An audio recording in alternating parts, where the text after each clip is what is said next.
everybody, and welcome back to the I Don't Know Running podcast, where we share our experiences that make running fun and sometimes not so fun. I'm Lewis, and I'm a self-admitted lazy ultrarunner. And I'm Mitch, and I wish I had a fancy opener that I can't think of. I didn't screw up enough. Yeah, you didn't give me enough material. Like, you paused. Well, I tripped on experience. I can always make fun of you. Yeah. And anybody for that matter. Yeah. But, yeah. Yeah. I ran 3 miles last week. We didn't talk about that on the last episode. I know, but you mentioned it. I mentioned it. Yeah. But it wasn't because of the dog. You're pretty proud of it. Yeah. That's pretty good. It was pretty good. It was a start.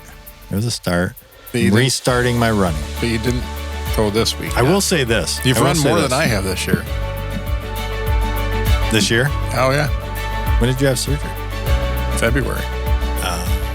You weren't running in January at all? No. You were down. I haven't run since November. So this is the year. Beat your mileage. It's not going to be, it's not a... It won't take much. It's not, yeah. It's not a big goal. Right now. Not a big goal. I will say this, though, about that run. I ran just 3 miles and went out, enjoyed it. It was fun. And I kind of wanted to see, like, all right, it's been probably 8 months, something like that, since I've ran. Literally, I have not ran in 8 months. Wow. And I thought, all right, we'll just see how I feel. Just go out there and ran, and felt good. The next day, okay. But I could feel my legs a little bit. And the next day, I actually commented to Nicole. I went, oh my gosh, my legs, they feel it. There are a lot of runs that... Well, this is where I'm at. I walked around the building at work, and I was able to get 2 miles in at lunch a few days ago. But outside? Outside. Oh, nice. Yeah, it was on 2 miles. It was on a nice day. Cool. But man, I could feel it in my legs. Like it's just your level. Like, what's your level, right? And because I've been so inactive, in a scooter, and then in a boot, walking in a boot, and then walking in a boot sucks, so you don't go that far. And it's wild. I had a return to sports appointment, to assess you, to say, when can you start running? Yeah. They measured my calf. So the leg that had surgery, the calf is an inch smaller than the one that did not. But they both, like, just because of the inactivity, they both hurt. It just takes. Well, yeah, both are hurt. One is one has smaller, no mobility. It was essentially in a cast or a boot for how long? So yeah. So, and then the one that I was using, because you don't want to just be all over the place, you don't want to risk that suffers as well. So it's not like it just gets all the exercise. You just don't do anything. Yeah. Crazy. Well, today, on today's episode, we are actually going to not talk about our lack of running, but we are going to talk about, we're going to debunk the myth or give some ideas on how to run a marathon more affordably. Right. And it's this is, I should be really good at this because I'm cheap. Yeah, you should. Because I'm always asking for free entries. You've done a lot of marathons on a dime. I have. I've run a lot of stuff. So I have a lot of experience in this. You do. Because if you do multiples, you have to find a way. Yeah. And we will get into some of those ways. We're going to start with the training side of things. Finding the first thing is we're going to talk about budget-friendly fueling.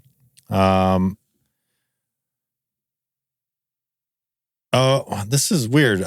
This backwards. Was laid out, and this does not make sense. Leveraging free resources, exploring free running groups, which does not make sense for budget-friendly fueling. I don't know why that got it's in the wrong. It's in the wrong place. Yeah.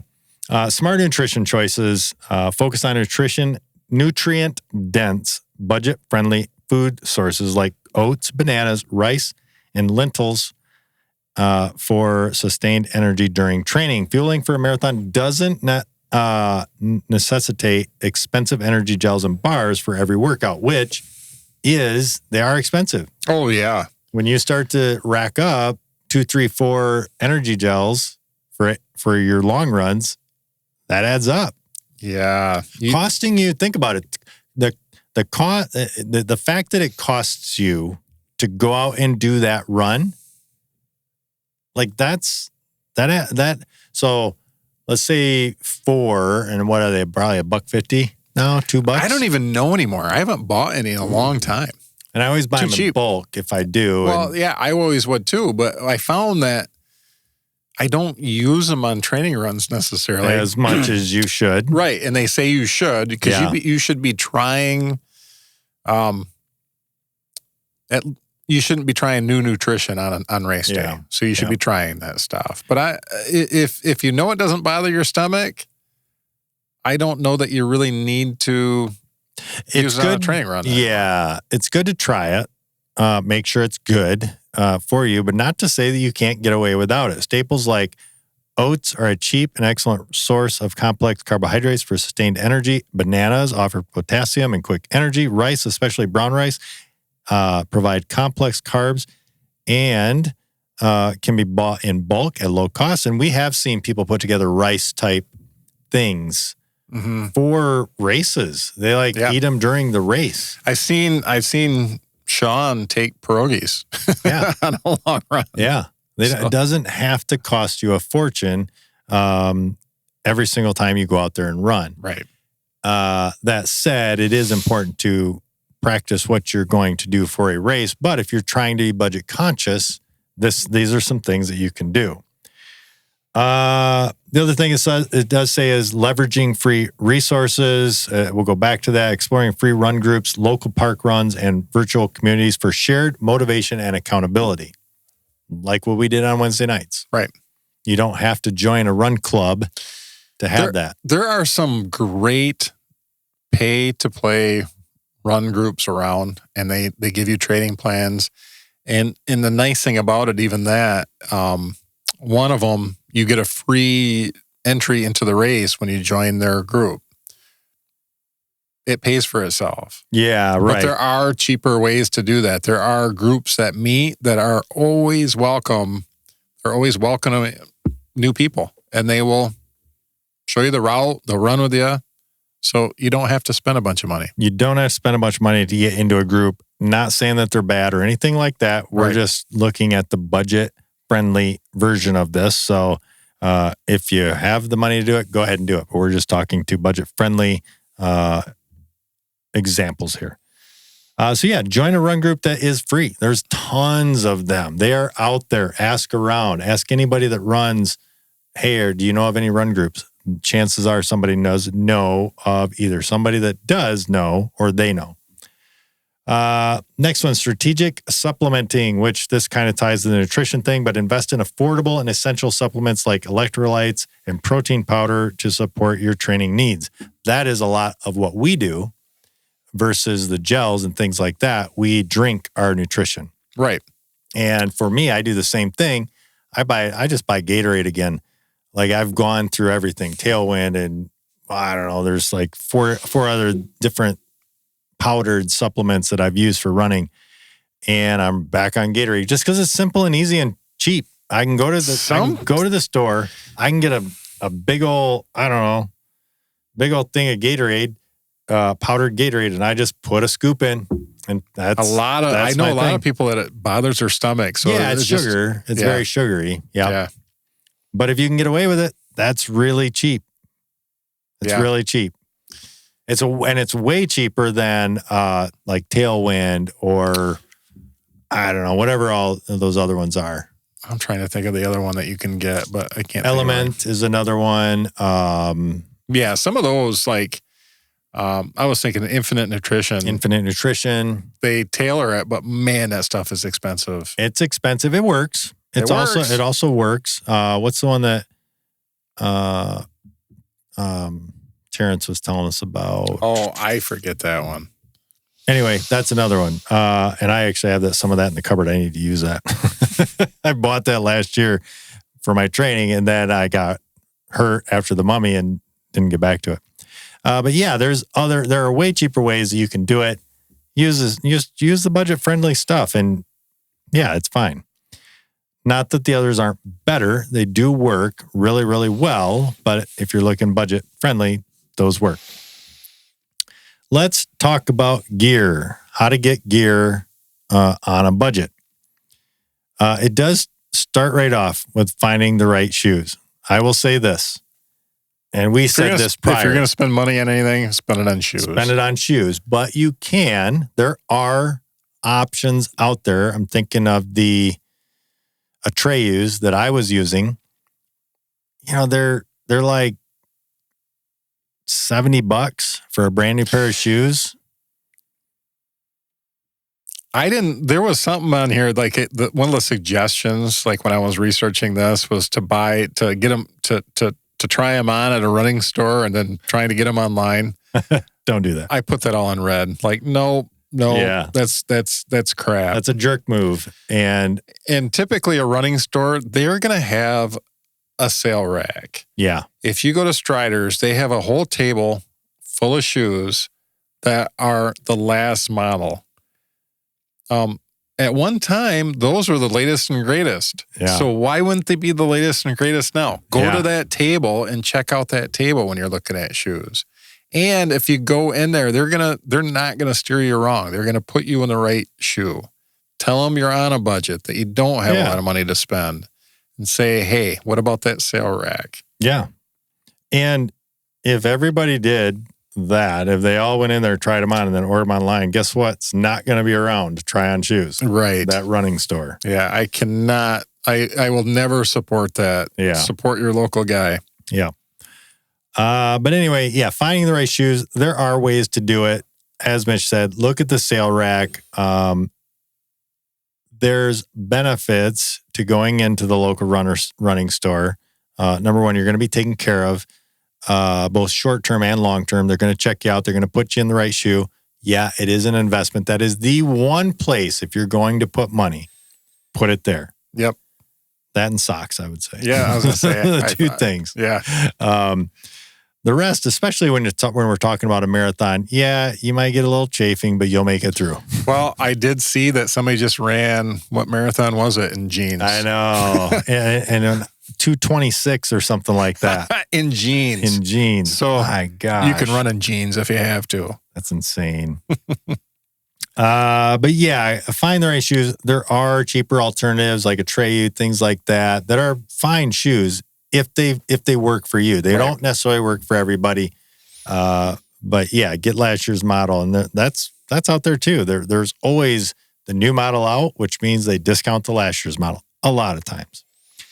Used gear opportunities, explore online marketplaces like Facebook Marketplace, things like that, local consignment shops for gently used but reliable running gear. It does go on to say, things like running apparel, as we talked about, packs, things like that. Think of all the people that tried something. You've got it. You've got packs that you've tried, and you're like, it just doesn't fit quite right. People sell those all the time. Yeah. Shoes are difficult for me. I don't know that, if somebody's been wearing shoes, that's a difficult to try them on. Yep. The other part of that too, to add to that about used gear too, and if you're part of a running group too, somebody might have something that didn't work for them. True. And a lot of times when you're in those types of supportive groups, they'll say, go ahead, here, try it. Try it. Yep. They'll let you use it. You need that for your race? Go ahead. Like packs especially. Like you do get sweaty in those. That's a tough one too, but a lot of that stuff, you can wash it. Yeah. Yeah. And just remember, when you're done with the budget phase, pay it back. Pay it forward. That kind of a thing. It goes on to say, prioritize functionality, focus on functional basics like moisture wicking apparel, running shorts and hydration pack, things like that to get used gear. If you're going to go there and look for stuff, get the good stuff that's not, used, but at a significant discount. It says master the free training tools, We talked about this a little bit.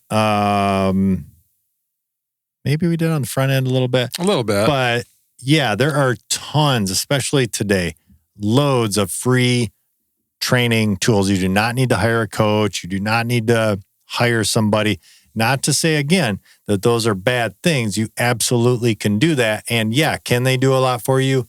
Yeah, 100%. I think for that matter, a coach is going to bring you to the next level. If you're stuck, an online off-the-shelf training plan is probably not going to get you to that next step. But getting started, all of that stuff is free. You can find any of that online. Like if you're just trying to run your first 5K, you can search Couch to 5K and it'll give you step by step of how to get started. Like you don't have to do anything fancy with that. Yeah, and they have the same thing for marathon. Same thing for a marathon. Hal Higdon's got a free version, and that was probably one of the most used training plans out there, and that's going to get you to the finish line. Yep. So yeah, just look those up, and you'll be taken care of on the training side of things. And even with that, if you've already got Strava, even the free one, and or Garmin, because that's a popular one. What is it? Coros? Coros? What is the watch? I don't remember.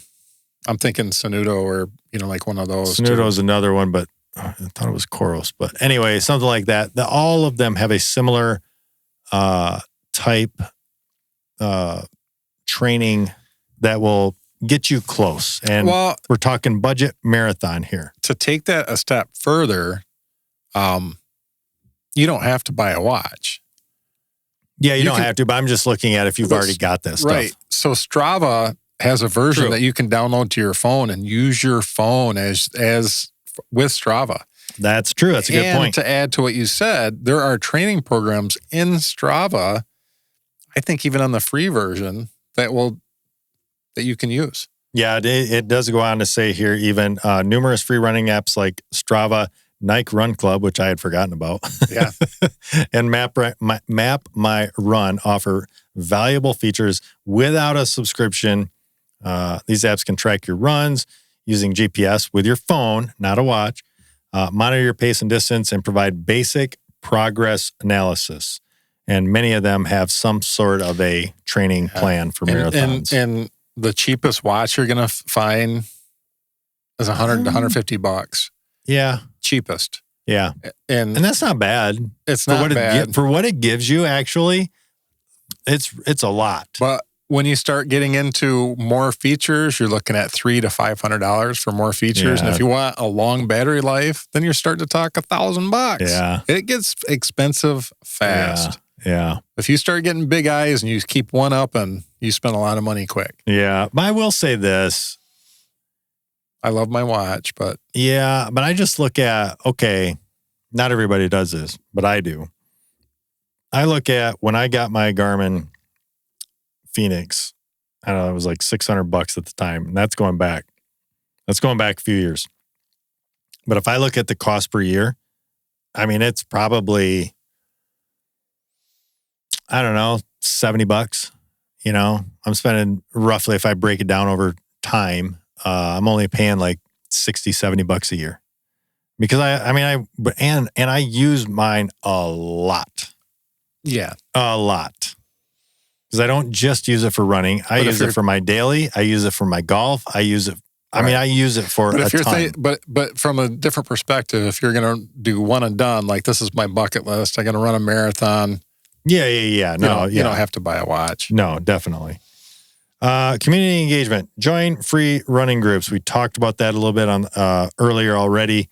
Or online communities for shared motivation, tips, and support. Easy to do. They're all over the place. All over the place. Discord, Reddit, things like that. Join a group. Strava has them. Strava has tons of them. And again, free. All of it. Yeah. Helps you stay motivated. Helps you stay accountable. Things like that. That is a big one. Well, one of the things that we didn't talk about that go along with that, they'll use the public resources, the public parks, all the public trails. Like we have a great trail system. True. You have one right outside your door. Yeah. Plus in Grand Rapids, where Riverbank and Grand Rapids Marathon runs, that's all. And if you see people wide out open. there, and you see people out there running, I mean, not everybody, but say hi, and a lot of people will be welcoming. Not everybody, but a lot of people will be. Just want to put that out there because some will not be. Let's dive into race registration strategies. We talked about a little bit of, you and I talked about this a little bit offline, but the obvious one right out of the gate, early bird discounts. If you know you want to run a race, sign up early. Mm-hmm. It's going to save you money, period. But I would look a year out, honestly, because a lot of times they have like race next. So on race day, they'll have sign up the next year. Not all of them, but some, and it is significantly discounted. When Nicole and I did the Hard Rock Vegas, it's a Hard Rock. What is it? No, not Hard Rock. It's a Hard Rock. It was a rock and roll. Rock and roll. Yeah. Rock and roll in Vegas. You could sign up, and I think that's a very expensive race. At that time, I think it was like $150, $170. And for a non-major, that was a lot then. You could sign up for like $70. It was so cheap compared to the normal, like they knocked a lot off. But yeah, start looking a year out and find out when they're going to open registration and hit those early bird discounts. One thing that's not on here, though, too, that I thought of now is charity. So charity entries or charity organizations, true. A lot of times that's true. They will even have a running group that's part of that. I haven't even thought about that until now. I think about like Hope for Water is one of the ones that's local. Yeah. You have to Vision is another. Team World Vision. I think that you're supposed to raise money. Yeah. So you're gonna have to work a little. You're gonna have to raise money for it, but then you're just bugging all your friends for it. But they do. They actually offer a lot that goes along with that charity organization. Yeah, and I'm not going to say usually, but a lot of, or sometimes that your race entry is taken care of in that whole process. Mm-hmm. Yeah. So yeah, take a look at things like that. One of the things we have on there is who you know. If you're in run groups, if you're in a lot of run groups and know a lot of running people, a lot of times as your network starts to go out and you know more and more people and you want to be a friendly person. If you're just a jerk to everybody, you're not going to get a free race entry. I still do. Yeah, somehow you do. Yeah. But there's a good chance over time, the more and more people you meet, you're going to run into somebody that has some race entries because they do this or do that. We used to, as part of the running group that I was part of, we used to do a Christmas party and we would reach out to to different races and ask for that stuff for door prizes. Oh, so we would get race entries as door prizes. And along with that, they might have extra shirts that they wanted to get rid of and they donate them. Perfect. So more budget conscious stuff. Right. So you just got to ask. Yeah. Get to know people and don't go into it with the purpose of it. But yeah, just get to know people. And find out who there's a potential. There's a free race entry out there. And if you get a free race entry, remember me too. Yeah, I don't know running@gmail.com. And the next one is, and we've done this several times. I've done it a bunch of times. Pacing. Yep. Pacing is a way. Now, granted, you're going to want to be an experienced runner here. Yep. And chances are they're going to vet you out to know if you are or aren't. I actually ran a new state that way. I was following a race on Facebook. Is that Tennessee? It was West Virginia. West Virginia. So I was looking at this race. And I was like, oh, this looks like a really cool race. It was a Hatfield and McCoy race. Cool medal, cool theme. It runs through like where all of this stuff happened, you know. And I was following it. I'm like, I was thinking about doing this. And I was kind of keeping track of it. And they posted that they needed pacers. I sent them a message. I said, what do you offer? You know, like, do you have lodging too? And they're like, yeah, you can stay in the fire station for free. That's awesome. That is awesome. So I slept on a cot with 100 other people. And That's awesome. I think it was like $10 to stay in the fire station or whatever it was. And that's cool. That's cool. And I got a state knocked off, and I had a free entry and a place to stay, a reasonable place to stay. Yeah. So it only cost you basically the gas to go down there and back. Yep. Yeah. Because they even didn't they have a meal? Oh, yeah, they did. I think they had like a free meal as well. So talk about budget. You had next to everything covered for that. I had a spaghetti dinner. I think I don't know if that cost me $10 or whatever it was, but it was cheap. So yeah, pacing. That's an opportunity to get your race covered. Sometimes your lodging, sometimes even travel, depending on the size of the race, things like that. Mm-hmm. You also get a lot of gear with some races. Yeah. Chicago, things like that. Now some of those are very hard to get into, but the next thing they say is virtual race opportunities could potentially save you money. It definitely is a very different experience because you're running virtual, which, you're running wherever you want. If that's your thing, that's your thing. That's your thing. And it is budget. Talk about budget, because you no longer have travel. You no longer have stay. You can run out your door. You can. If you care about a shirt and a medal, I guess you can do that. Or if all you want to do is get that distance done, you can go out and just run that distance. It's not a race, but you can still get that distance in if that's what you want to do. Yep. And if you do the virtual, it does count as the virtual race, whatever X race that is. But yeah, look at the virtual options if you're totally on a tight budget. The next one is group discounts and coordinated travel. You've done this a ton. Well, I shouldn't say the group discounts, although you have done that with the Mars Hill. Yeah. You used to have a group discount for that. We did. Marathon Maniacs. If you're part of the Maniacs, a lot of times you can get a code that to get a for like running warehouse, things like that. Yeah, to get in there cheaper. I even lately with races, they'll give you something to share. Like when you register and you share it on your social media and people click on that link and register, you can actually get money back. You can get $10 back or something like that. Yeah. Heck yeah. So there are things absolutely. If you get your friends to do it, you might actually get a discount. So look at groups that you can join that can do something like that, where you're getting a little bit back by, just having somebody click a link and or get in the race. They probably have to enter the race, but do a little bit of work, things like that. It'll help shave some dollars off your race entry. Coordinated travel, things like that. We've talked about this, shared transportation.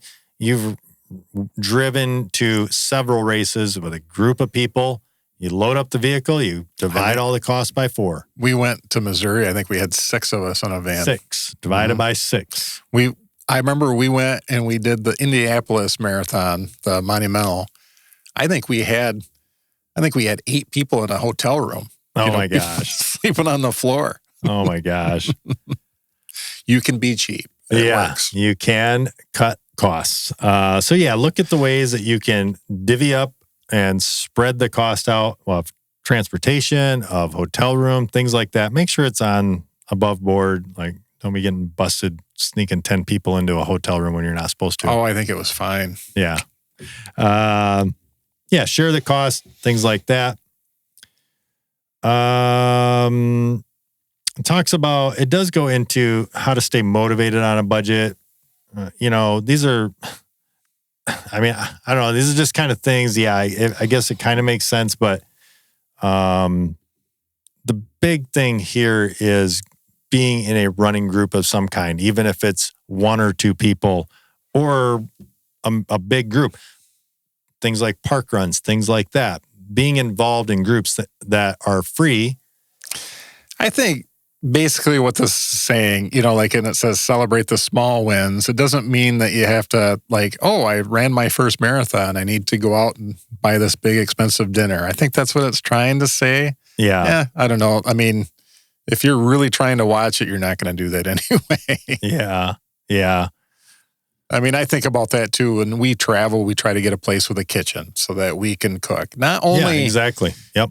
for multiple reasons. I don't like to spend all of my time in a restaurant. So it's not necessarily about cutting costs, which is a huge cost. Yeah. I mean, if you can bring food along and do stuff like that, you can save big savings. It's a huge savings. But it's not just that. You can usually make something that's a little healthier than what you'd get at the restaurant too. True. I mean, it's just things like that. But Yep. typically when we travel, we try to get a place with a kitchen. So again, it's not that I'm that cheap. I just don't want to spend all of my vacation in a restaurant. Yeah. Yeah. And for those of you that are listening to this going, whatever, I can afford it. That's great. But think about this. It does free up the experience a little bit when you're not thinking of, there's another $50 or, there's another $20. There's another this or that.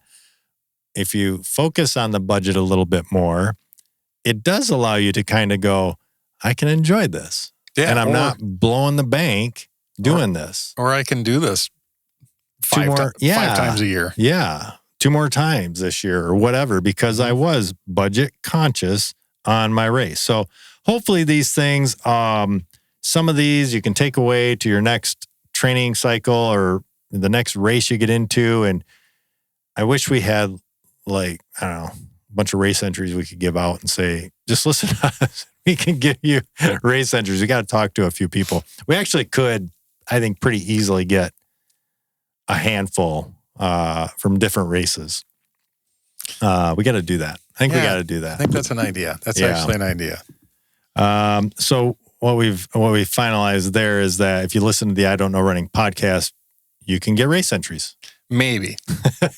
Not promising anything because I might use them. Yeah. Well, we'll have to just get one or 2 more. Okay. But we will work on getting race entries that we can, just give out in some way, shape, or form and promote the race. Comment down below how you have saved money on a race, whether it's the entry, the training, the whatever, where you saved money. Tell us the craziest way you have saved money, sleeping at the starting line or something like that, instead of getting a hotel. Because I'll bet you, Brad Prime, I think, was it Brad or was it Mike? I think it was Mike Kozlowski. He slept at Boston in his car somewhere when he went to Boston. Really? Yeah. I have to ask Sean. Yeah. Because he went to Boston so many years ago now. I think he drove out there, slept in his car, and maybe I am completely fabricating this, but I swear there's a story. It's been known to happen. He went out there, slept in his car, ran the race, and drove home. I'm pretty sure. I know we will follow that I know up. Brian's done a lot of stuff where he's driven the morning up, like driven 3 hours, done the race, and then drove 3 hours home. I know he's done that a bunch of times. That saves you money. It does. Yeah. Saves you a hotel stay. But comment how you've saved money on a race, and hopefully that helps somebody else. But that is going to wrap up this week's episode of the I Don't Know Running podcast. Be sure to tune in next time as we share more about what we just don't know. Until then, happy running.